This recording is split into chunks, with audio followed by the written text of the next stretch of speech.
आजकल के कॉम्पिटिटिव ज़माने में जीत उसी की होती है जिसके पास सबसे ज़्यादा मरीज़ आते हैं। एंड मैंने देखा है कि जितने भी सक्सेसफुल डॉक्टर्स रहे हैं, उन सब की कुछ स्पेसिफिक आदतें, कुछ स्पेसिफिक रूल्स रहे हैं, जिनको कि फॉलो करके हम भी अपने प्रैक्टिस को नेक्स्ट लेवल पे ले जा सकते हैं। So today in this video, I want to share with you some rules, some guidelines that I've learned over the time from my seniors, from my teachers, my consultants, and from the internet, from books that I believe can really turn you from a good doctor to a great doctor. सबसे पहली बात, you should be available for your patients. मैं out of personal example बताता हूँ कि मैं 9 to 5 job करता हूँ एंड शाम को 7 to 9 अपनी क्लिनिक चलाता हूँ। कई बार मुझे कॉल आता है कि सर आप हमें दिन के समय मिल सकते हैं क्या, एंड अनफॉर्चुनेटली मुझे उन्हें मना करना पड़ता है बिकॉज उस टाइम पे मैं अवेलेबल नहीं हूँ। एंड जाहिर सी बात है कि अगर आप दिन में सिर्फ 2 घंटे देंगे अपनी प्राइवेट प्रैक्टिस को तो वो स्लो ही प्रोग्रेस होगी, जो कि मेरे साथ हुआ। Which teaches us the first lesson कि आप जितना ज़्यादा अपने पेशेंट्स के लिए अवेलेबल रहेंगे उतनी जल्दी आपकी प्रैक्टिस ग्रो होगी। इसका मतलब ये नहीं है कि आप कंप्लीटली वर्क लाइफ बैलेंस छोड़ दें एंड हफ्ते के 7 दिन के 24 घंटे हर फोन उठा रहे हैं, हर पेशेंट के लिए दौड़ के जा रहे हैं। उसका मतलब ये है कि आप इतने डिसिप्लिन रहिए कि दिन में आपके वर्किंग आवर्स फिक्स्ड है एंड उन वर्किंग आवर्स के बीच में आप कुछ और ऐसा नहीं कर रहे जो कि आपको पेशेंट को मिलने से रोक रहा है। एक बार आप सीनियर बन जाएंगे तो पेशेंट आपके लिए रुकेंगे, बट शुरू में तो आपको ही उनके लिए अवेलेबल रहना होगा। Next rule is be approachable. अब अप्रोचेबल के भी 2 मतलब हो सकते हैं। अगर आपकी कोई प्राइवेट क्लिनिक है, कोई आपका हॉस्पिटल है, या आप कहीं पे किसी पॉलीक्लिनिक में कंसल्टिंग करते हैं, तो ऐसी जगह चूज कीजिए जहाँ पे कि फिजिकली जाना आसान है। ये एकदम बेसिक दुकानदारी वाला टाइप का कॉन्सेप्ट है कि अगर आपकी ग्राउंड फ्लोर पे चौक पे दुकान है तो वहाँ पे सबसे ज़्यादा लोग जाएंगे। हो सकता है आपकी डिग्री बहुत ही बेहतरीन हो, आपने दुनिया के एंड इंटरनेशनल सारे क्वालिफिकेशन जमा किए हो, लेकिन आप कहीं ऐसी जगह पे जाके बैठ गए जहाँ पे कि पहुँचना ही मुश्किल है, तो पेशेंट्स नहीं आएंगे। So be approachable. The second meaning of being approachable can be in your behaviour. अगर मरीज आपसे बात करने से ही डर रहा है बिकॉज आप बहुत कम बात करते हैं या आप बहुत रूडली बात करते हैं, आप चीज़ों को ढंग से एक्सप्लेन नहीं करते हैं, आपकी कम्युनिकेशन स्किल्स उतनी अच्छी नहीं है, तो भी आपको काफ़ी स्ट्रगल करना पड़ेगा। बिकॉज अगेन आपकी डिग्री चाहे जितनी भी बड़ी हो, अगर आप मरीज को उनकी प्रॉब्लम्स ठीक से समझा नहीं पाते हैं, उन्हें आप ये नहीं फील करा पाते कि आपके पास इनफ नॉलेज एंड एक्सपीरियंस है उनकी बीमारी ठीक करने के लिए, तो वो निकल के किसी और के पास चले जाएंगे। हो सकता है वो दूसरे डॉक्टर के पास आपकी जितनी डिग्री ना हो, लेकिन अगर वो बात करने में अच्छा है, if he is kind, if he is polite, then probably his practice will grow faster than your practice. Third point is to be honest with your patients. You have to be honest about what you can do, and you have to be honest about complications and the risk involved in the treatment that you are about to give your patient. In the long run, अगर आप मरीज को बताएं कि आप कौन कौन से प्रोसीजर्स कर सकते हैं, किस किस्म के मरीज आप हैंडल कर सकते हैं, किस किस्म के आप नहीं कर सकते हैं, वो ये चीज़ को अप्रिशिएट करेंगे कि डॉक्टर बहुत क्लियरली जानते हैं कि उनकी लिमिट्स क्या है। जस्ट बिकॉज उन्हें पेशेंट चाहिए, ज़्यादा से ज़्यादा मरीज देखने हैं, तो अपने कैपेसिटी के बाहर की चीज़ें नहीं कर रहे हैं। On the other hand, it is completely your responsibility to increase your competence so much कि आप ज़्यादा से ज़्यादा किस्म के मरीज देख पाओ। तो आपके पास इनफ डेप्थ ऑफ एक्सपीरियंस होना चाहिए अलग अलग प्रोसीजर्स में। एट द सेम टाइम आपको पता होना चाहिए कि कौन सी चीज़ों में आप हाथ नहीं डालना चाहते, एंड आप पेशेंट को रिस्पेक्टफुली मना करके किसी ऐसे व्यक्ति के पास रेफर कर सकते हैं जो कि उन सब चीज़ों का master. Before I go ahead, I must tell you that I have made a young doctor's handbook, जिसमें ऐसी एंड इसके अलावा और भी काफ़ी सारी इन्फॉर्मेशन है। बहुत सारे डॉक्टर्स ने इसे पढ़ा है and they have also appreciated it. Along with that we have started doing formal 1-on-1 and group coaching sessions. तो ये सब की इन्फॉर्मेशन आपको डिस्क्रिप्शन बॉक्स में मिल जाएगी, तो don't forget to check that out if you are serious about your career. Next is to always explain the prognosis to the patient clearly. आप कोई ऐसा ट्रीटमेंट दे रहे हैं जिसके के रिजल्ट, जिसके के आउटकम्स बहुत प्रॉमिसिंग नहीं है, तो ये आपको शुरू करने के पहले ही पेशेंट को क्लियरली बता देना चाहिए। मैंने देखा है कि कुछ डॉक्टर्स ये सब बातें करने से डरते हैं, उन्हें लगता है कि पेशेंट डर के भाग जाएगा। But in the long run, अगर आप ऐसे डॉक्टर हैं जो कि क्लियरली पेशेंट्स को समझाते हैं कि अगर फ़ायदा हुआ तो कितना फ़ायदा होगा, लेकिन नुकसान हुआ तो कितना नुकसान होगा, तो वो आपके ओपिनियन को, आपके ऑनेस्टी को वैल्यू करते हैं। एंड इसीलिए आपके पास जो पेशेंट आएंगे वो इस किस्म के पेशेंट आएंगे जो कि फ़ायदे, नुकसान, रिस्क, कॉम्प्लिकेशंस सब कुछ समझते हैं। So always explain the risk and alternate treatment options clearly.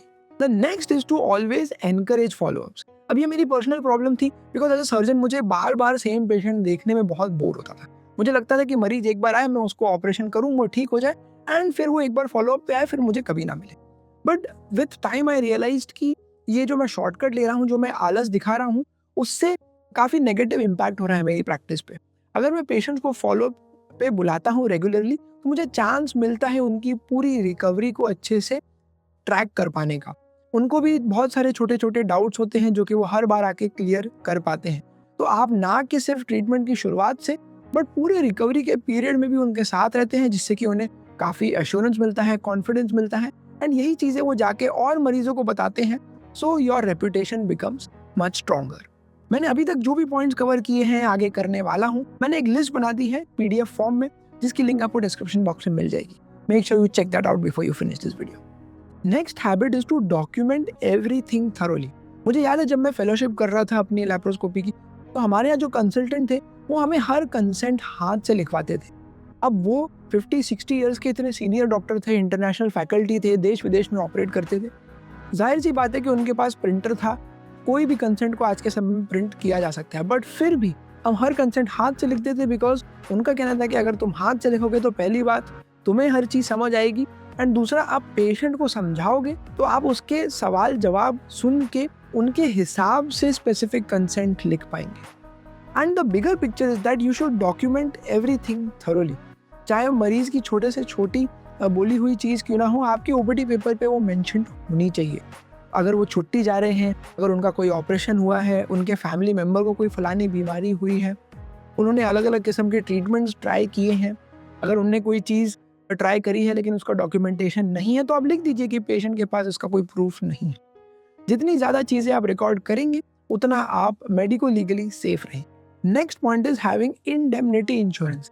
मैंने देखा है कि जितना बड़ा डॉक्टर उतनी बड़ी उसकी इंडेमनिटी इंश्योरेंस, बिकॉज उतने ज़्यादा हाई रिस्क पेशेंट्स वो देखते हैं, ठीक करते हैं, उतनी ज़्यादा उनके ऊपर मेडिको लीगल रिस्पॉन्सिबिलिटी रहती है। तो अगर आप सक्सेसफुल डॉक्टर बनना चाहते हैं तो आपके पास इनफ इंडेमनिटी इंश्योरेंस का बैकअप होना चाहिए, जिससे कि कल को कोई भलते पेशेंट ने आपके ऊपर कोई केस कर दिया तो आप अचानक से फाइनेंशियल ट्रबल में ना आ जाओ। Next point is very relevant to all our social media medical content creators कि एडवर्टाइज तभी करो जब आपके पास कोई असली चीज़ है एडवर्टाइज करने के लिए। And I very well know कि लोग इसको आर्ग्यू करेंगे, ये कहे कि जब तक हम एडवर्टाइज करेंगे नहीं तब तक मरीज आएंगे कैसे एंड हमें एक्सपीरियंस आएगा कैसे। बट द पॉइंट इज कि एडवर्टाइज करने के चक्कर में आपको ऐसी चीज़ें नहीं बोल देनी चाहिए जो कि आपके बस के बाहर है, जो कि आपको आती ही नहीं है। यानी कि आप पेशेंट को मिसलीड करके अपने पास ना बुला लीजिए इस भरोसे पे कि एक बार वो आ जाएंगे तब मैं सोचूंगा कि वो फलाना ट्रीटमेंट फलाना प्रोसीजर कैसे करते हैं, या मैं किसी और को बुला के करवा लूँगा। मेरा काम है सिर्फ पेशेंट बुलाना एंड उससे मेरी रेपुटेशन बन जाएगी। तो ये सब जो टेढ़े मेढ़े जो ईजी शॉर्टकट वाले तरीके हैं उसमें मत घुसिए। पहले थोड़ा एक्सपीरियंस जमा कीजिए, उसके बाद अपने सर्विसेज को एडवर्टाइज करना शुरू कीजिए, जिससे कि जब लोग आएँ तो आप उन्हें अच्छी सर्विस दे पाएँ एंड उसी से आपकी एक ऑनेस्ट एक सही रेपुटेशन बिल्ड हो पाए। ये जो कच्ची पक्की एडवर्टाइजिंग है जो कि हाइप क्रिएट कर करके पेशेंट्स को बुलाया जाता है, वो धीरे धीरे बात फैल जाती है कि ये जो डॉक्टर साहब हैं ये खुद ट्रीटमेंट नहीं करते हैं, ये सिर्फ मरीजों को क्लिनिक तक लाते हैं अपने नाम पे एंड ट्रीटमेंट करने वाले एक्चुअली में कोई और है। So always take advertising and marketing seriously, do it responsibly, don't mislead the patients, and ideally do it after you have gained some experience in your specialty. The next point is to always keep learning and upgrading yourself. मैंने देखा है कि एक बार आप practice में घुस जाते हो तो आप नए कोर्सेज करना, नए फेलोशिप्स करना छोड़ देते हो, बंद कर देते हो।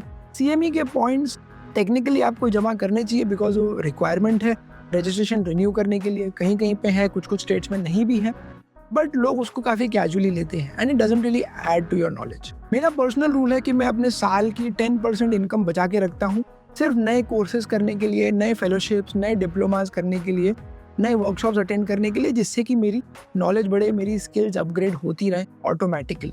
आजकल के फास्ट ज़माने में अपडेटेड रहना ऑप्शनल नहीं हो गया, अब वो सर्वाइवल की बात आ गई है। अगर कोई ऐसा डॉक्टर है जो कि 5 साल बाद होने वाली चीज़ को आज करके दिखा रहा है तो जाहिर सी बात है कि पेशेंट्स उसके पास अट्रैक्ट होंगे। आप चाहे जितने भी बड़े डॉक्टर क्यों ना बन जाए फ्यूचर में, आपका ईगो, आपका एरोगेंस हमेशा आपके कंट्रोल में रहना चाहिए।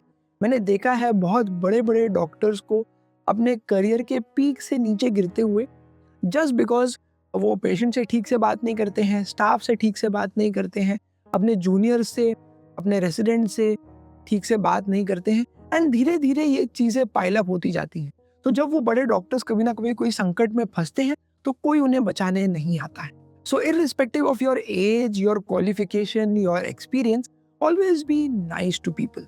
उसका मतलब ये नहीं है कि आप एकदम बेचारे बन जाओ एंड आपके आजू-बाजू के लोग चाहे आपको जितना भी परेशान करे, आप जो हैं उनको कोई उल्टा जवाब नहीं दे रहे। आपको बेचारा नहीं बनना है, आपको अपाहिज नहीं बनना है। आपको सिर्फ लोगों से अच्छे से बिहेव करना है, जहाँ पे कि ऑप्शन था बुरे तरीके से बिहेव करने का।